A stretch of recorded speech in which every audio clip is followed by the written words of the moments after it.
그러니까 2027년에 수능을 치르게 되는 그 시기쯤이잖아요.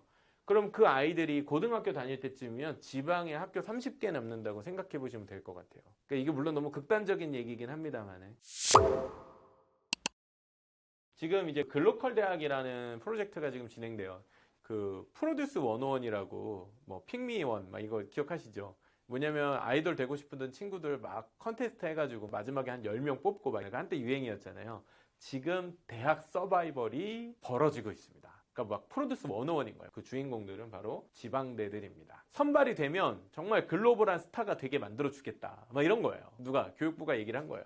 그러니까 지금 난리가 났죠, 대학들이. 그래서 지방대학들이 참 어려운 상황인데, 어떻게 보면 반도체 계약학과, 뭐 서울대 첨단융합학부 이렇게 신설돼서 입학정원 변화하는 것과 생각해보면 참 뭔가 이렇게 격세지감이 느껴지는, 뭔가 이렇게 좀 정말 상반된 이야기가 지금 동시에 벌어지고 있는 것 같은데 같이 좀 짚어보도록 하겠습니다. 우선 이거는 불과 얼마 전 얘기일 거예요. 기사 제목을 기자분들 이렇게 안 누를 수 없게 이렇게 써, 천억 글로컬에 애끓는 대학들.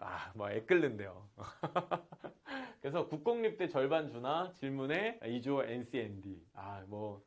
이렇게 뭐 답을 정확히 하지 않았다 뭐 이런 얘기인데, 비수도권 30개 대학에 5년간 1,000억을 지원해 주는 프로젝트입니다. 돈을 굉장히 많이 주는 건데, 저게 제 알기로는 이게 30개 대학에 한 대학당 5년간 1,000억이기 때문에 30개 하면 3조 원 정도 지원해주는 되게 큰 프로젝트예요. 대학 입장에서는 5년 동안 안정적으로 1,000억, 1년에 200억씩 지원액을 받게 되는데, 대학에 주는 어떤 지원 사업도 200억 주는 사업은 없습니다. 이거는 어마어마한 거예요. 지금 30개 대학을 뽑는데 이 질문 누가 했을까요? 국립대에 15자리 돌아가냐? 사립대들이 했겠죠. 사실 지방 쪽을 보면은요, 어느 지역을 가도 직어국이라고 해서 거점 국립대학들이 있습니다. 뭐 예를 들면은 충남 쪽은 뭐 충남대, 충북대도 있지만 충남대 인기가 되게 많죠. 그다음에 경상도 지역에는 뭐 경북대 도 있고요, 전북대 뭐 이런 학교들이 있죠. 거점 학교들이 있기 때문에 이제 그 거점 학교들이 아무래도 유리한 거 아니냐라고 훨씬 더 숫자가 많은 사립대들 입장에서는 좀 불만이 있겠죠. 이조 노라고는 안 하더라.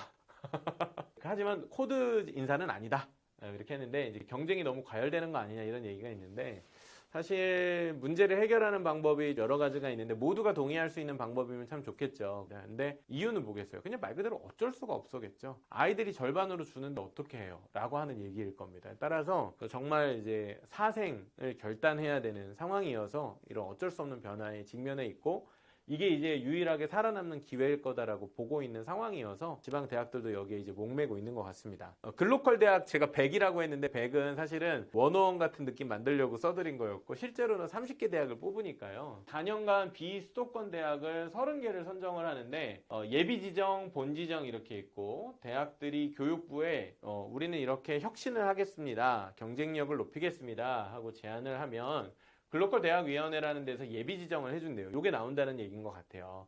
본 지정은 예비 지정 대학들이 이제 지자체 그리고 지역 산업체와 협력을 해서 실행 계획을 수립을 하고, 그러니까 예를 들면 뭐예요? 일자리를 어떻게 만들 거고, 지역사회 산업 분야에는 어떻게 기여를 할 거고, 이런 계획을 세운다는 거예요. 그래서 민간 부분, 뭐 지자체와 같은 시도교육청뿐만 아니라 아예 시도 단위 도청들과 함께, 그래서 이제 광역지자체와 함께, 그러니까 이거는 교육부가 돈을 직접 주는 방식이라기보다는 지자체를 통해서 함께 클러스터를 만들어서 해결을 하라, 약간 이런 식으로 하고 있습니다. 학교당 1,000억을 주기 때문에 굉장히 예산을 많이 주는 거고, 쭉 이런 거 맞춤형 규제 특례제도 뭐 이게 아마, 그리고 사학법들이 굉장히 어려운 게, 대학들이 서로 통폐합 같은 걸 하려고 해도 그게 법으로 이제 제약이 되어 있는 경우도 있고, 예를 들면 부지를 판매하고 매각을 하고 M&A를 하고 싶지만 그것도 뜻대로 할 수 없고, 이런 제약이 되게 많았는데 제약을 엄청 많이 풀어주는 것 같아요. 결국에는 글로컬이라는 거는 우리 지방대, 약간 지역에 있는 학교지만은 글로벌 수준으로, 로컬 학교들을 글로벌 수준으로 이제 성장을 시켜주겠다, 약간 이런 계획을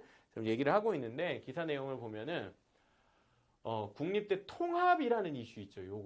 요게 지금 진짜 화두입니다. 이게 무슨 얘기냐면, 글로컬 대학에 뽑혀야 되는데 30개밖에 대학을 안 뽑으니까 서로 경쟁이 치열하잖아요. 그래서 대학들이 찾아낸 자구책이 뭐냐면 대학 통폐합입니다. 2개, 많으면 3개 학교들이 하나로 합치는 일들을 그동안 하려고 했는데 잘 안 됐단 말이에요. 왜 그랬겠어요? 명분이 없으니까.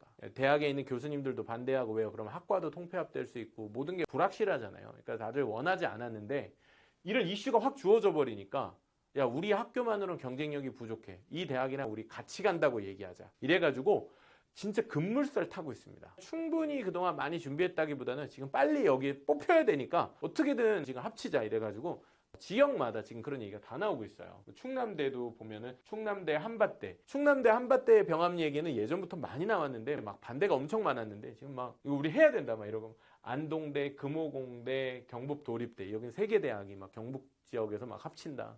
또 이 얘기 처음 나왔던 게 제가 알기로는 이제 강원대하고 이제 강원도립대 뭐 이런 곳들 사실은 굉장히 중요한 학교들인데 그 파워가 있는 학교들끼리 합치려고 하고 있어요. 그래서 진짜로 지역의 어떤 거점이 될 수 있는 중심 학교들이 좀 나오지 않을까. 근데 만약에 이 프로젝트가 제대로 진행이 나면 사실 조금 또 뇌피셜을 돌려보면 지방의 대학이 30개 있게 될 것 같아요. 글로컬 대학인 경우가 있고 아닌 경우가 있겠죠. 예산 지원도 받고 대학도 뭔가 혁신을 했으면 좀 더 매력이 있는 학교가 될 테고 그렇지 못한 학교는 더 급속하게 안 좋아질 수 있을 것 같아요. 따라서 이 프로젝트가 이제 한 3년 로드맵을 가지고 이루어지는데 한 2026년? 자, 근데 생각해 보세요. 26년이라고 해봤자 별로 안 남았어요. 지금 고교학점제 중2 학생들 2028학년도에 대학 가죠. 그러니까 2027년에 수능을 치르게 되는 그 시기쯤이잖아요. 그럼 그 아이들이 고등학교 다닐 때쯤이면 지방에 학교 30개 남는다고 생각해 보시면 될 것 같아요. 그러니까 이게 물론 너무 극단적인 얘기긴 합니다만 그래서 대학들 입장에서는 여기에 들어가냐 아니면 못 들어가냐만으로도 사실은 진짜 명운이 달리할 수도 있고. 자, 그럼 이거 우리 애들한테 적용해보면 무슨 함의점이 있을까요? 지금 대학을 가려고 하면은요, 저는 지방 쪽에 있는 사립대 가거나 국립대 가려고 하는 친구들은 그 학교가 글로컬 대학을 준비를 열심히 하고 있는 학교인지 아닌지 좀 알아보라고 할 것 같아요. 왜요? 지금은 학교로 갔는데 그 학교가 5년 뒤에 없어. 이럴 수 있다니까요. 지금 상황이. 그러니까 이거 너무 좀 이렇게 막 겁들이려고 하는 게 아니라 이렇게 시점을 생각을 해보시면 내년에 1학년이 됐어요. 근데 남학생들 생각해 보세요. 그럼 2024학년도에 대학에 들어갔는데 2학년 다니고 군대를 갔어요. 4년 정도 됐겠죠? 제대를 하고 학교로 왔더니 학교가 없네. 이런 경우가 지금 이제 많이 생길 거예요. 서울 지역에서는 반도체 계약학과 막 융합학과 이런 거 만들고 있고 정원도 어쩌면 늘리고 있는데 지방 쪽에서는 다이어트를 진짜 어마어마하게 하고 있다. 네, 이렇게 좀 그림을 보면서 대학의 지형도가 지난 한 30년 동안 우리가 유지해왔던 체제는 앞으로 5년, 10년 후에는 절대로 그대로 유지되지는 않을 것 같습니다.